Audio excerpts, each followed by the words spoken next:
Hello, everyone, and welcome to the Week 15 Player Prop Happy Hour presented by the 33rd Team.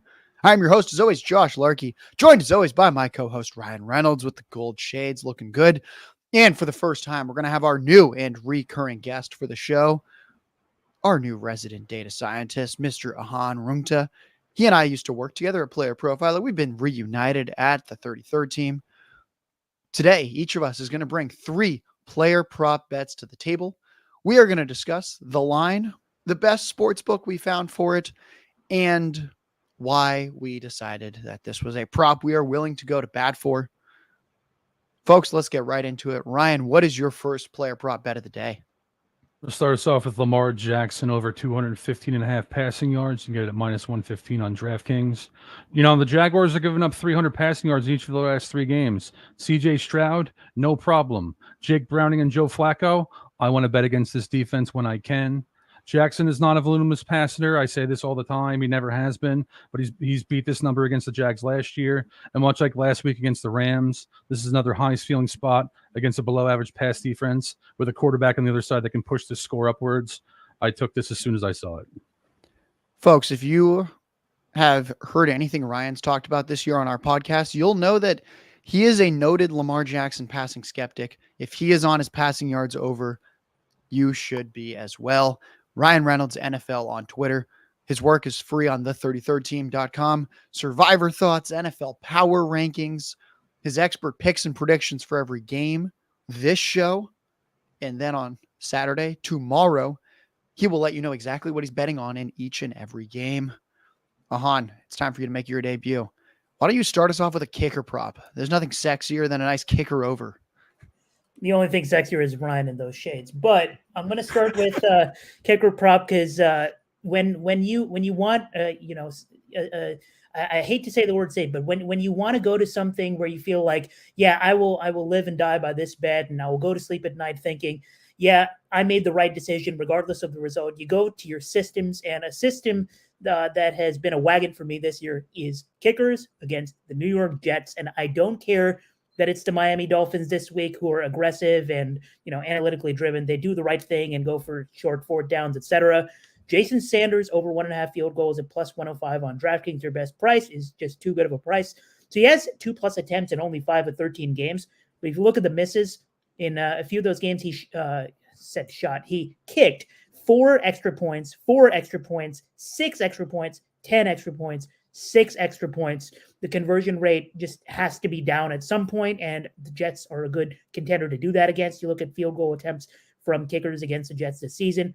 Gano, 3. Will Lutz, 2. Younghoe Koo, 2. Butker, 3. Carlson, 3. Sanders, in the previous matchup, 2 for 2 as well.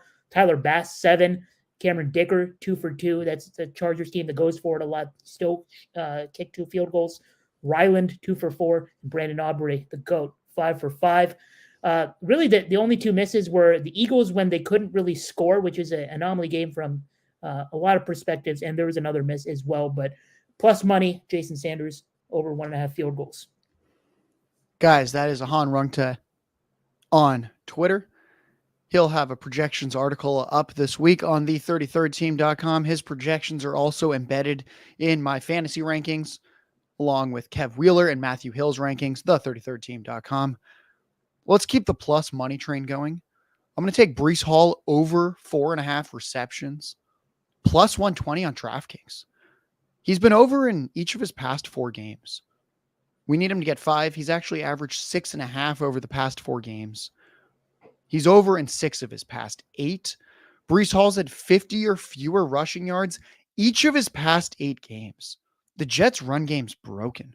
They're 9.5-point underdogs to the Miami Dolphins. They need to keep Breece Hall happy. They've been doing it through the receiving game.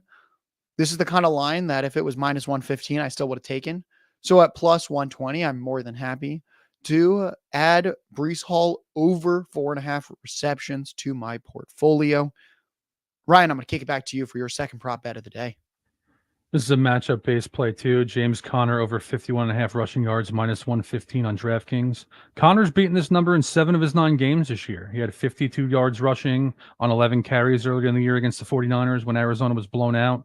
Cardinals are coming off a bye here. 49ers defense is banged up, particularly their defensive interior with Hargraves and Eric Armstead, questionable right now. When Arizona surged against the Cowboys and Steelers, a big part of that was physical offensive line play, leaning on their running game. I think if they're going to hang with the 49ers here, Connor's going to be a factor. Don't necessarily think it's going to be a close game, but I think Arizona's going to cover. So I took Connor at this number. I like that one. Ryan Reynolds NFL on Twitter. For those that are watching the live stream on Twitter or the Fantasy and Betting 33rd Team YouTube channel, then you can appreciate his gold shades. If you're listening to the audio version, welcome. Ahaan, let's hear your second bet of the day. Ahaan, you're on mute. He's excited. That's a good way to kick it off. But speaking of things on mute, I don't know what that transition was, but I was trying to make a Derek Carr diss, but I'll just get right into it. I'm going to the Saints game. That was terrible. I'm sorry. I'm going to the Saints game, and it's clear that the Saints passing attack is not one you want to trust right now, but it's certainly clearer when Chris Olave is banged up. So Chris Olave didn't practice on Thursday. Rashid Shaheed was limited in practice, and the two backup running backs are both banged up as well. Kendre Miller didn't practice, and Jamal Williams is limited. But I think Jamal Williams is going to play. But since his return, Alvin Kamara has still been the guy, and he's averaged 13.3 carries per game since Jamal Williams has returned. And his over 53.5 rushing yards line is just too good of a number at FanDuel, minus 114. This is already up to around 56.5 on some other books. But he should get this in 12 carries against this Giants defense, who ranks number 29 in run stop win rate, number 29 in rush EPA per play allowed. And at home, the Giants have not, or on the road, the Giants defense has not stopped running backs. So home running backs this year, James Conner, 106. Christian McCaffrey, 85. Devon Achane and Raheem Mostert both cleared this line in the same game, with Achane at 151, Mostert at 65. James Cook, who I am not a fan of at all, 71 yards. Josh Jacobs, one of his few good games, 98 yards. Tony Pollard, who we all know has been a disappointment this year, 55 yards. And Brian Robinson, 73 yards. That is every home running back with a significant amount of carries against the Giants this year. The positive game script should only help. This is one of the few games where the Saints deserve to be favored. They're favored by 5.5, 6 points everywhere for good reason. This is probably the Tommy DeVito humbling game.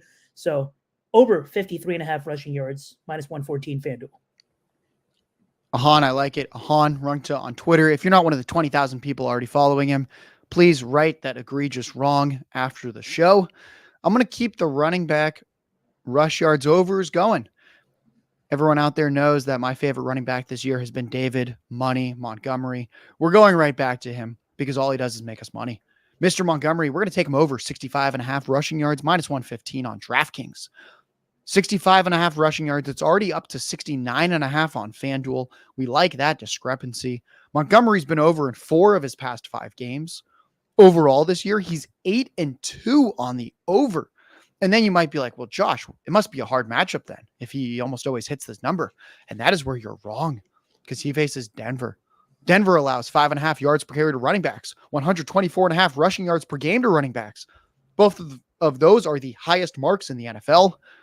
The Lions are 4.5-point favorites against the Broncos. One thing we've seen is that in games where the Lions are even or leading, David Montgomery is the absolute man. He gets the touches. Gibbs is much more heavily involved in highly negative game scripts. After getting embarrassed by the Bears last week, I do not believe the same thing happens against the Broncos this week for the Lions. David Montgomery over 65.5.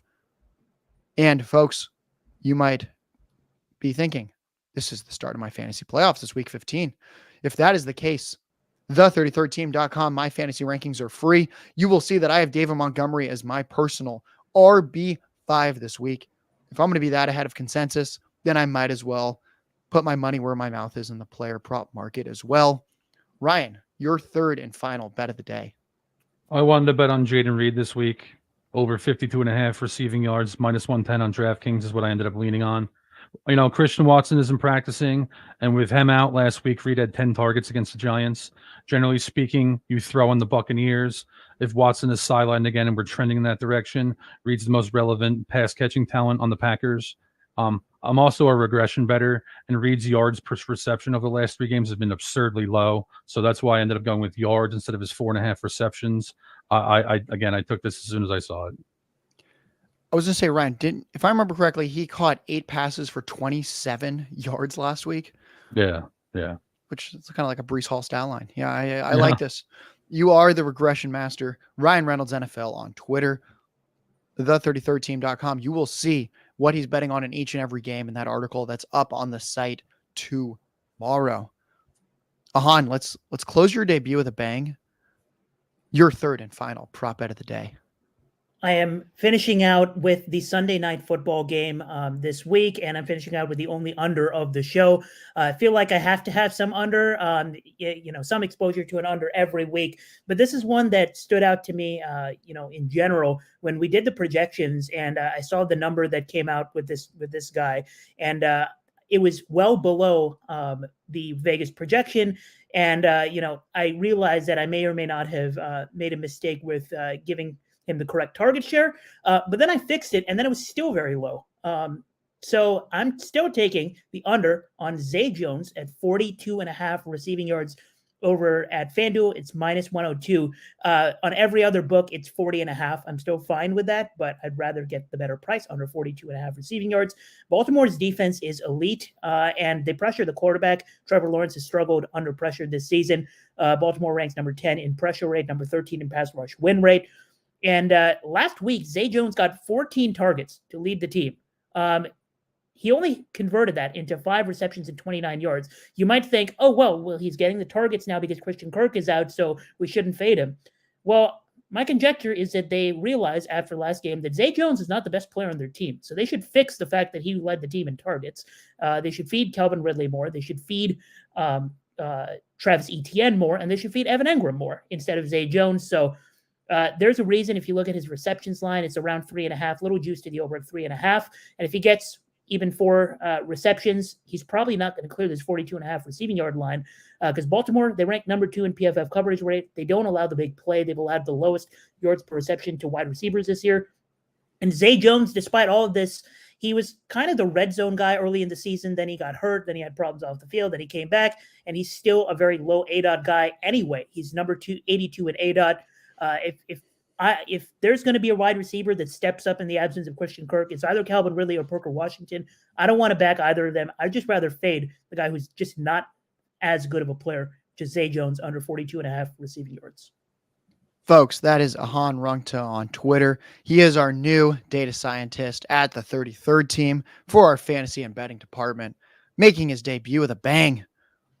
For my third and final bet of the day, I'm going to go with a line where when I said this is what I'm taking, Ahaan was pissed because he was looking for it today.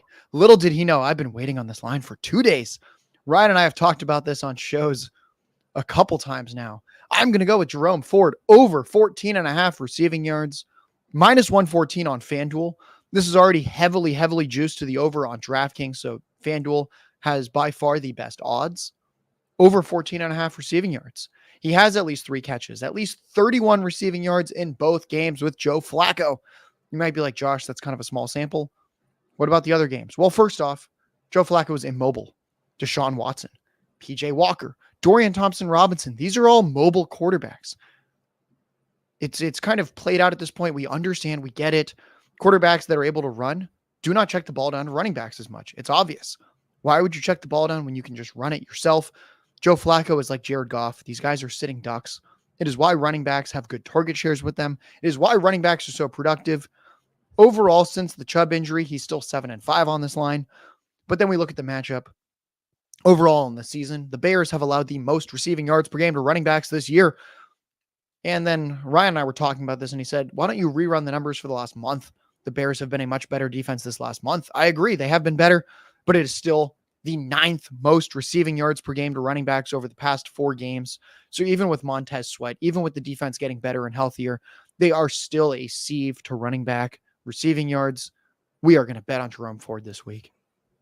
Folks, that's been 9 prop bets in 15 minutes. You'll be hard pressed to find another show that can get you this kind of information, this many prop bets in such a short period of time.